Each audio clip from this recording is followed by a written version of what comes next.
Hey everyone, welcome to today's video. Today I wanted to just discuss a few changes that are prevalent in the game currently. There are a lot of them, and they're actually pretty good changes. They're subtle, but they're changes the community has been asking for a long time.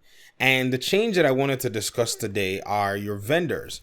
Now, one of the things that I noticed, I came to this vendor just as out of curiosity, just to see what this vendor had, and to my surprise, the vendor items are of the gear score 496, 495. I don't know if they wrote that somewhere in the patch notes or they talked about it in some state of the game. I usually hardly watch those. I was able to watch today's and there was nothing on there, but it was one of those state of the games after patch releases, whatever. And so I did see a series of items that, came with very good rolls, a lot of good stats showing up here. And, this is one of those, places where you say, man, where was this stuff 2 months ago or even 3 months ago? But whatever, it's here now, and so we're gonna enjoy it.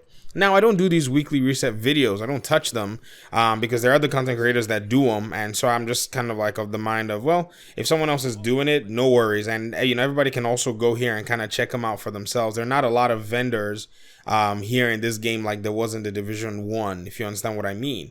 So looking at these items, they all look like they're items that you can literally, take some time out to purchase. Now, these mods are not necessarily the best in my opinion, but in terms of these, brand sets and these weapons, they're actually pretty decent with, what talents and what attributes they have. Then if you even look at something like the White House, this is the one that really, it got my jaw to the ground because before the patch even showed up, I'd been farming a lot of mods. I've been trying to get my builds to be on par, and this actually surprised me so much that I was like, wow, that's crazy. And it's this vendor here in the White House, he is selling some really cool mods that really they're mods that I want. They're offensive mods, firearms mods. They have 3% shotgun damage and 3% assault rifle damage and 1.5% weapon damage. So in reality, this thing has got almost 5% weapon damage if you're using a shotgun or an assault rifle. On my other character, I bought like 3 or 4 because I am running a shotgun assault rifle hybrid build. So instead of having to kind of figure out where I want to put what mod, if I just place these mods in my gear, I will come out having almost the maximum amount of the damage that I can possibly get. Now, there are mods that are actually better than this. I have some mods that have like 5% assault rifle, 3% shotgun damage, and then 1.5% weapon damage, but I only have like 2 of them, so I don't have an even distribution of these mod slots. And so these changes are starting to feel better. There's this weight that's lifted up off your shoulder when you're looking for items in this game. And I think that was the most terrible aspect of this game. A game that's designed around the kind of loot and the quality of loot that you get is giving you all kinds of crappy loot that doesn't really work. And then now clan vendors, we're looking at these items here, and these items are actually quality items. I mean, they're not the greatest, but you have a pair of knee pads with 7% crit chance. I've had a pair of these knee pads before that came with 9%. And they're not just a waste. They're not just toss away items. They're items that you can look at with your eyes and say, this doesn't look bad. Look at this SVD.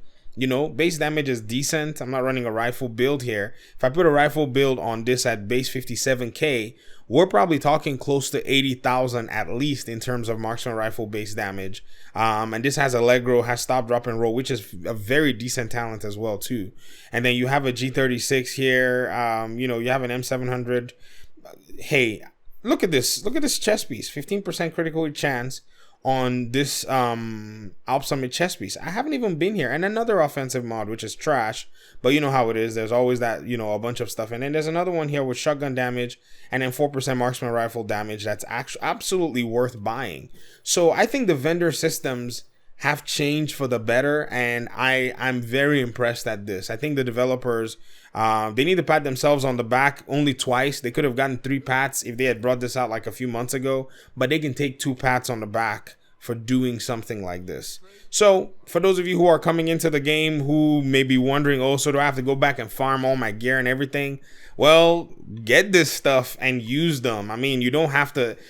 Everybody thinks you have to do everything the hard way. You don't. Play the new missions and then go out in the open world and farm targeted loot, which I'm going to make a separate video for because that's also another impressive aspect of the game currently.